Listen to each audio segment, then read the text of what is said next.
Saudara, justru orang yang dimasukkan di pondok pesantren dididik agama dengan baik, masa depannya bukan hanya dunia saja yang cerah, masa depan akhiratnya pun ikut cerah, saudara. Alhamdulillah. Jadi masuk pondok pesantren justru menjamin masa depan cerah. Masuk pondok pesantren, saudara, justru ilmunya berkah karena yang dipelajari adalah ilmu agama. Yang ketiga, masuk pondok pesantren, saudara, justru pertanda kasih sayang orang tua kepada anaknya. Itu bukti kearifan, kebijakan, kepintaran, kecerdasan si orang tua yang cinta kepada anaknya, ingin anaknya menjadi orang yang baik di kemudian hari, insya Allah. Nah, beberapa tahun yang lalu lagi, saudara, ada tuduhan sadis, jangan masuk pondok pesantren karena pondok pesantren sarang teroris. Masya Allah. Dulu waktu tuduhan ini ada, saudara, itu hampir 50% orang tua yang menarik anak-anaknya dari pondok pesantren, atau yang sudah daftar nggak jadi ke pondok pesantren, saudara. Nah, ini tuduhan-tuduhan ini sistematis, tuduhan fitnah ini masif. Ini bukan tidak punya tujuan, tujuannya untuk memadamkan pondok pesantren. Bagaimana supaya pondok pesantren tutup di mana-mana, saudara? Inna lillahi wa inna ilaihi raji'un. Kemudian mereka berdalih, itu buktinya disebutkan ada pondok pesantren A, pondok pesantren B, pondok pesantren C, santri-santrinya terlibat dalam tindakan terorisme, alumni-alumninya terlibat dalam peledakan ini, peledakan itu, peledakan anu. Saudara, kalau ada alumni pondok pesantren yang kemudian setelah keluar mereka tidak jadi ustadz, mereka tidak jadi ulama, kemudian mereka menjadi masyarakat biasa, kemudian mereka direkrut oleh orang-orang yang tidak bertanggung jawab untuk melakukan tindakan teror, saudara, sehingga terlibat dalam peledakan sejumlah tempat, saudara. Itu oknum, tidak ada urusan dengan pondok pesantrennya, saudara. Nggak ada pondok pesantren ngajarin santrinya ngebom gedung, betul? Betul? Nggak ada, saudara. Itu oknum, ya kita akui. Kalau oknum alumni pondok pesantren, saudara, ada yang di kemudian hari mereka menjadi orang yang tidak baik. Tapi itu bukan pesantren saja, saudara. Mari kita lihat berapa banyak, saudara, alumni ITB, alumni UGM, alumni IPB, alumni sekolah universitas besar yang di kemudian hari jadi koruptor.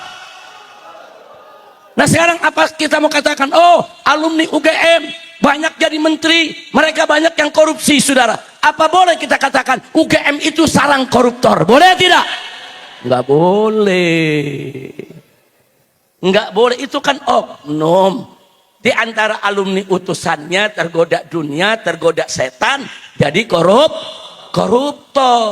Nggak boleh dong kita katakan, oh mentang-mentang ada lulusan UGM yang koruptor, langsung kita tuduh UGM sarang koruptor. Begitu ada lulusan ITB jadi koruptor, langsung kita fitnah, saudara, ITB sarang koruptor. Nggak boleh. Oh, kalau begitu, saudara, kalau ada lulusan berbagai universitas yang menjadi koruptor, apa boleh kita katakan universitas sarang koruptor? Nggak boleh. Begitu juga berkaitan dengan alumni lulusan pondok pesantren. Nah, kalau ada 1-2 lulusan pondok pesantren yang berbuat tidak baik, oh jadi preman, nggak boleh kita katakan pesantren sarang preman. Oh, ada yang jadi koruptor, nggak boleh kita katakan pesantren sarang koruptor. Oh, ada yang jadi teroris, nggak boleh kita katakan pesantren itu sarang teroris. Jadi kita wajib cerdas, jangan sembarangan terima fitnah, karena fitnah-fitnah tersebut ditujukan untuk memadamkan pondok pesantren, saudara. Hati-hati, tujuan mereka liyutfi'u nurullah, saudara. Mereka ingin memadamkan cahaya Allah, saudara. Hati-hati. Nah, kemudian nggak sampai di situ. Nah, sekarang nih yang lagi rame, pondok pesantren sarang cabul. Nah, sekarang nih, saudara, karena ada oknum-oknum yang ngaku kiai, yang ngaku guru, oknum-oknum yang kerja di pondok pesantren melakukan pencabulan, saudara, langsung dituduh pesantren sarang kecabulan. Ada apa saudara? Ya, kalau memang ada oknum di pondok pesantren yang melakukan pencabulan, tangkap, jebloskan ke penjara saudara. Bukan nuduh pondok pesantren sarang cabul, betul? Takbir. Saudara, ini Masya Allah luar biasa. Kalau kita bicara pencabulan bukan di pondok pesantren aja saudara. Di SD, di SMP, di SMA, di universitas. Saudara, banyak pencabulan. Cuma berita itu ditutup. Tapi giliran pondok pesantren, satu kejadian terus diberitakan, diulang-ulang. Seolah-olah di pondok-pondok pesantren tiap hari itu terjadi saudara. Kurang ajar, biadab, tidak tahu diri. Nah, ini yang kita mau sampaikan, hati-hati. Pondok pesantren sedang diserang saudara. Hati-hati. Nah, maka itu yuk kita bersatu, kita jaga. Makanya saya bersyukur kepada Allah dan saya apresiasi yaitu Ustadz Khairul dan kawan-kawan Ustadz yang lain, murid-murid daripada Abitam, terus dengan gigih melanjutkan perjuangan di pondok pesantren saudara. Pak, Bu, pondok pesantren ini punya sejarah yang panjang. Pondok pesantren ini punya jasa yang begitu besar kepada bangsa dan negara Indonesia saudara. Ketahuilah saudara, pondok pesantren di Indonesia sudah lahir sebelum ada Indonesia. Republik Indonesia belum lahir, pondok pesantren sudah lahir saudara. Catat itu baik-baik. Nah, jangan main-main untuk sembarangan seenaknya menghina pondok pesantren saudara. Umur Indonesia berapa sih? Kita lahir tahun 1945, tanggal 17 Agustus. Itu hari lahirnya Republik Indonesia saudara. Tahun ini cuma berapa tahun kita baru masuk? 81 tahun saudara. Tapi kita lihat pondok-pondok pesantren di mana-mana tempat, ratusan tahun umurnya. Saya punya catatan saudara, saya bacakan sebagiannya supaya kita tahu. Jangan sembarangan menghina pondok pesantren saudara. Saya tunjukkan di sini saudara, pondok-pondok pesantren yang luar biasa. Saya punya catatan saudara, antara lain di tahun saudara 899. Kita ini sekarang tahun 2026.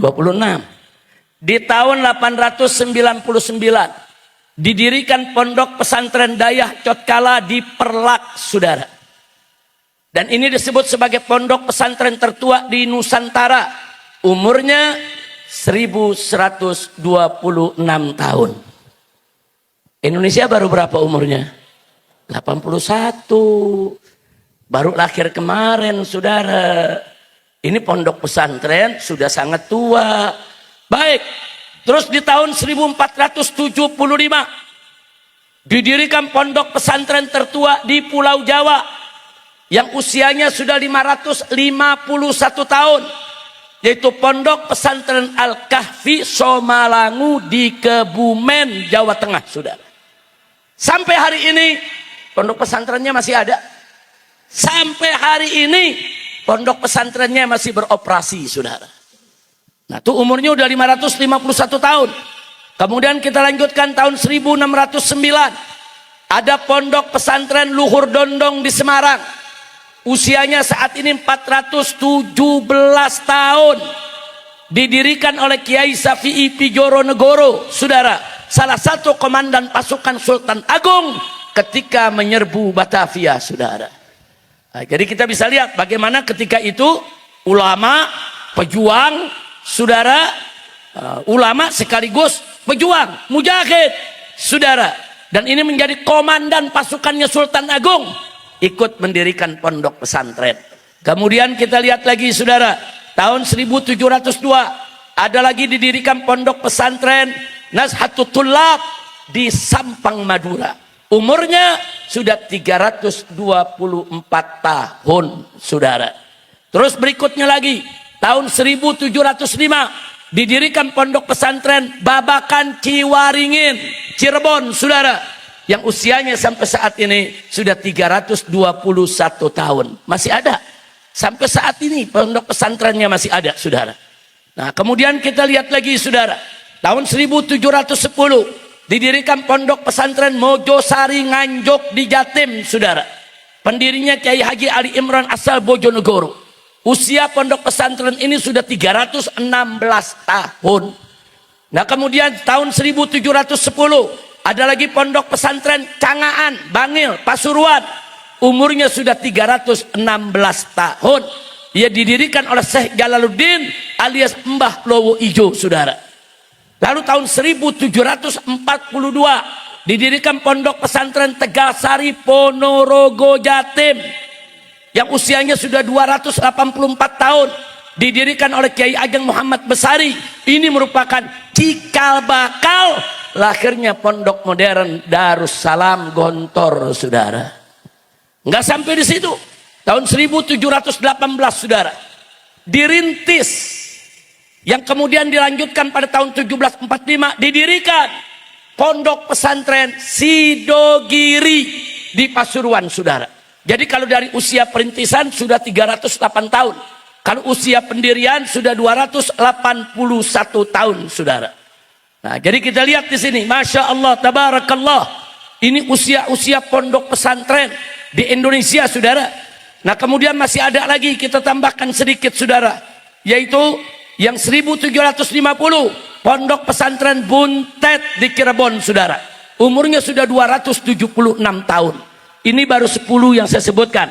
Ini yang saya catat di sini ada 50 pondok pesantren, saudara. 50 pondok pesantren yang usianya sudah lebih dari 100 tahun. Alhamdulillah. Nah, jadi saya mau tanya, jujur, jadi mana duluan? Republik Indonesia atau pesantren? Jawab yang kompak, Republik Indonesia atau pesantren? Republik Indonesia atau pesantren? Justru bukan negara yang melahirkan pesantren, tapi pesantren yang melahirkan negara, saudara. Nggak boleh dilupa. Dulu kiai-kiai kita, ajangan-ajangan kita, guru-guru kita, saudara, mereka bikin pondok pesantren. Di siang hari buka kitab, ngajar santri, saudara. Di malam hari mereka tutup kitab, bawa bedil, perang, menyerbu posko-posko tentara penjajah, saudara. Itu yang dilakukan dulu oleh ulama-ulama kita, saudara. Siang mereka ngajar, malam mereka jihad, saudara, sehingga akhirnya lahirlah negara kesatuan Republik Indonesia. Jadi Indonesia ini lahir dari perjuangan ulama. Indonesia ini lahir dari perut pesantren. Indonesia ini lahir, saudara, dari gerakan Islam yang tersebar dari Sabang sampai Merauke, saudara. Nah, jadi jangan kurang ajar kepada pondok pesantren. Makanya negara mesti punya perhatian lebih terhadap pondok pesantren. Makanya saya dukung saat ini didirikan Dirjen Pesantren. Nah, di Kementerian Agama sekarang ada Dirjen Pesantren. Mestinya dari dulu, saudara. Mestinya dari dulu ada Dirjen Pesantren. Mestinya ustadz-ustadz di pondok pesantren itu semua diangkat menjadi pegawai negara, saudara.